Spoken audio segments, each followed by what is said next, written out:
मेरे देश के वारसों, अब तो लाल किले के कबूतरों को भी भाषण याद हो गए होंगे। अगर हमारी किस्मत नहीं बदल सकते, कम से कम भाषण तो बदल लो। भाषण तो कोई नया दे दो। भाषण भी वही चल रहा है, वही भाषण अफसर लिख देते हैं, वो पढ़ देते हैं, वही चल रहा है। तो इसलिए आपके पास आए हैं, इकट्ठे हो जाओ, इकट्ठे हो जाओ। हम पंजाब से 4 सांसद जीत कर आए हैं, 4। देखिए पंजाबी च कहते ने कि दही जिन्ना मर्जी जमाना होवे, जागदा तो एक चमचे ही चाहिदा हुंदा है। खटाई भी कह दिंदे आ, तुसी सानू खटाई का एक चमचा दिता, दिल्ली वाले ने असी पंजाब च दही जमा लिया, हुण असी थोड़ा कर्जा लाउण आया, जागदा चमचा असी दे देने, तुसीं दिल्ली च दही जमा लो। गिव एंड टेक है ये, तो पड़ोसी के साथ ऐसी मिलजुल के काम चलता है भाई साहब। तो ये भी आएंगे, ये पैसे फेंकेंगे भाई साहब, इनके पास पैसा बहुत है, आपका ही लूटा हुआ पैसा भ्रष्टाचार का। इनके पास बड़ी बड़ी कंपनियां इनको स्पॉन्सर करेंगी।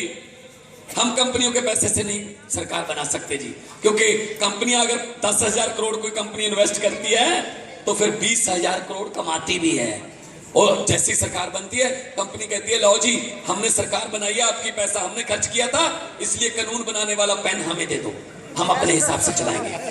और हमारी पार्टी आप लोगों के पैसे से लड़ रही है, कोई 5 रुपए, कोई 10 रुपए, कोई 100 रुपए, कोई 50 रुपए मेहनत की कमाई का। इसलिए जब सरकार बन गई, हम किसी कंपनी के सानमंद नहीं होंगे, हम आम लोगों के सानमंद रहेंगे। इसीलिए आपके पक्ष में पेन चलेगा, वो पेन आपके पक्ष में चलेगा। ये पैसा फेंकेंगे, पैसे से लोगों के दिलों में नहीं बसा जा सकता। हुकूमत वो करते हैं जिनका दिलों पर राज होता है।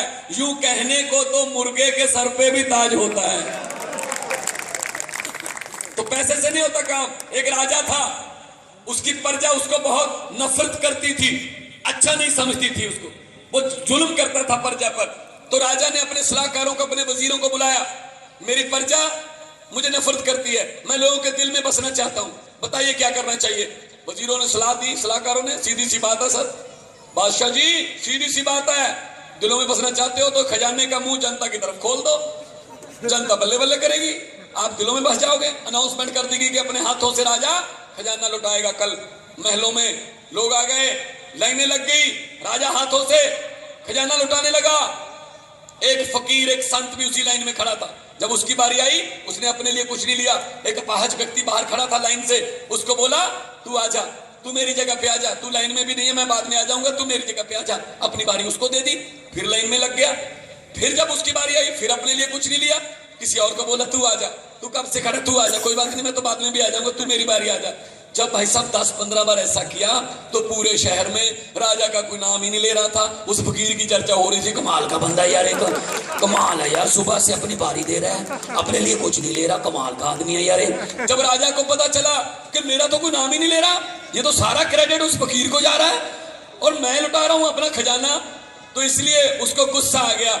जब वो फकीर दोबारा लाइन में आया, फिर उसकी बारी आई, फिर उसने पहले की तरह अपनी बारी किसी और को देनी चाहिए, तो राजा ने कहा फकीर तू गलत कर रहा है, मैं सुबह से देख रहा हूं 50-60 बार ऐसा हो गया कि तू लाइन में लगता है, बारी आती है अपनी बारी किसी और को देके फिर लाइन में लग जाता है, ये गलत है। फकीर ने कहा बादशाह इसमें कुछ भी गलत नहीं है, जो तेरे पास है तू लुटा रहा है, जो मेरे पास है मैं लुटा रहा हूं।